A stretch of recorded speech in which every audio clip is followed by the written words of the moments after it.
sembahyang dengan wudhu, pahalanya dikira tiap-tiap huruf 25.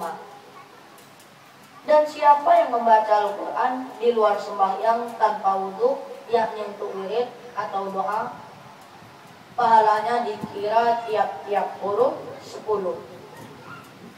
Dan pada hari kiamat nanti, Al-Quran akan datang memberi syafaat kepada para pembacanya.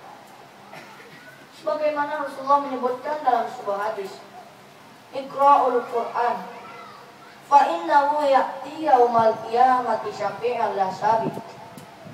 Bacalah Al-Quran, karena sesungguhnya Al-Quran akan datang pada hari kiamat memberi syafaat kepada para pembacanya.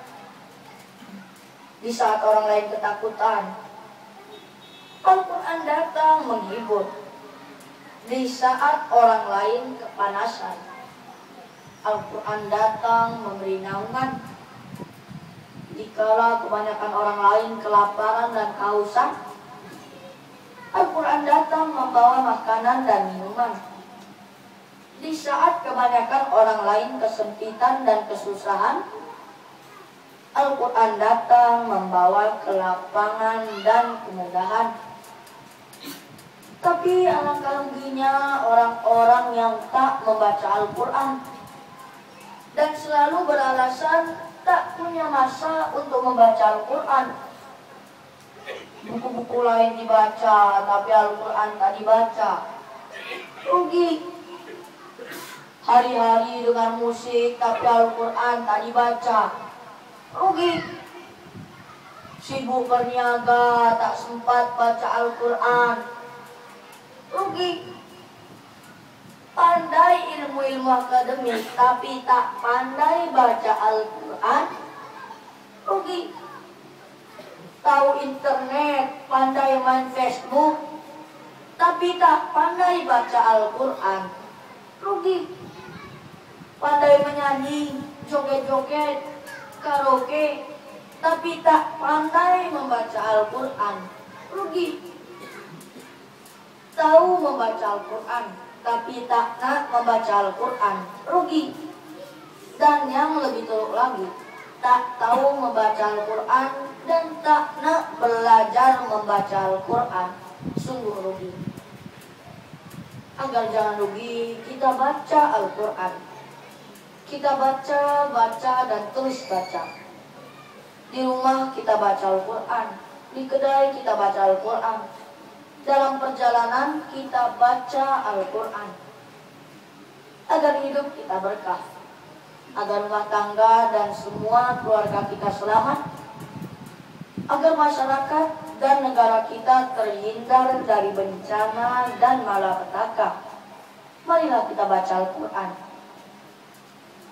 Saya nak tanya pada tuan-tuan dan puan-puan, tak sukakah punya anak yang hafal Al-Quran? Tak ada jawaban. Suka tak? Cobalah menghafal Al-Quran. Saya baca sebuah artikel hasil kajian University Al-Azhar Mesir, bahwa orang yang biasa membaca dan menghafal Al-Quran itu dapat meningkatkan kecerdasan otak hingga 80% dari otak manusia biasa. Karena orang yang biasa membaca dan menghafal Al-Quran, ada 3 aktiviti yang sangat baik untuk otak, yaitu melihat, membaca, dan mendengar. Terutama ketika membaca Al-Quran selepas subuh dan selepas maghrib. Karena pada kedua waktu itu otak dalam keadaan refresh, karena pergantian dari terang ke gelap, dari gelap ke terang. Cobalah menghafal Al-Quran. Dalam sebuah hadis Rasulullah menyebutkan, khairukum man ta'allama al-Qur'ana wa 'allama. Sebaik-baik kamu adalah orang yang belajar Al-Quran dan mengajarkannya. Sebaik-baik kamu adalah orang yang belajar Al-Quran dan mengajarkannya kepada orang lain. Keduanya adalah orang yang paling baik di antara manusia yang baik-baik.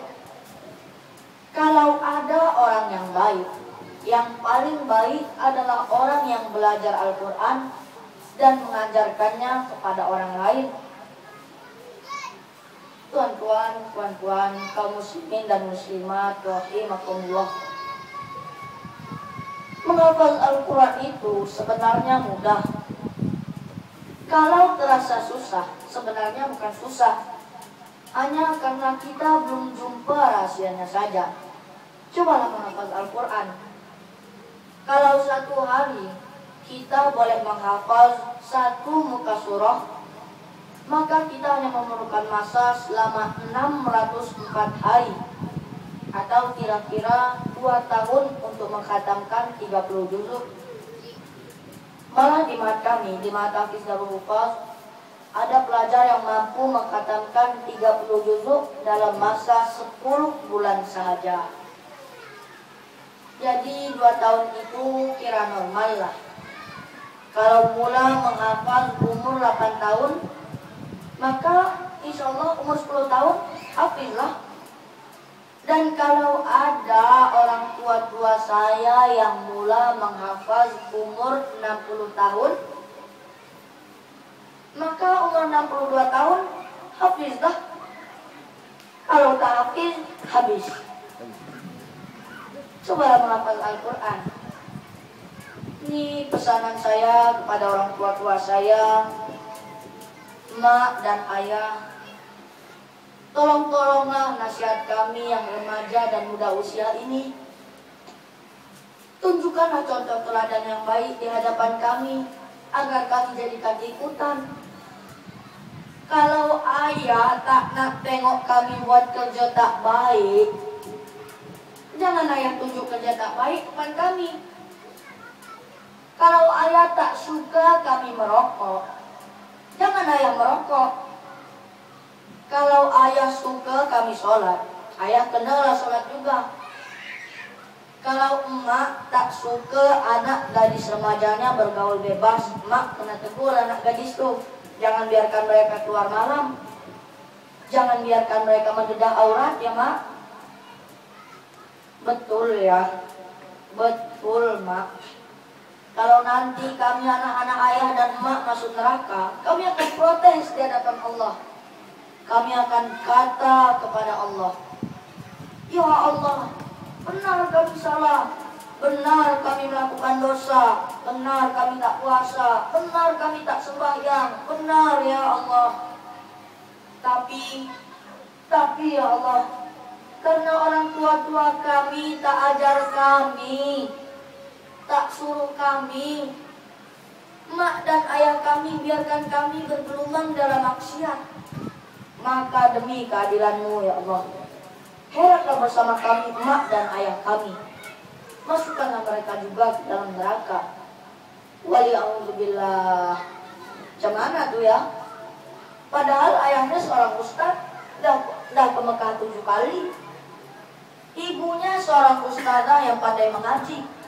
Tapi karena anak-anak terkendala mereka ke surga. Dan gara-gara anak-anak juga terjerumus mereka ke neraka. Tuan-tuan, puan-puan, kaum muslimin dan muslimat rahimakumullah. Mungkin sekian dan demikian yang dapat saya sampaikan, sekedar yang termampu oleh saya. Maklumlah, umur belum setahun jagung, darah belum setampuk pinang, dan ilmu pun belum setipis kulit bawang. Ampun maaf saya pohon kalau ada salah dan silap berbahasa yang tidak pada tempatnya.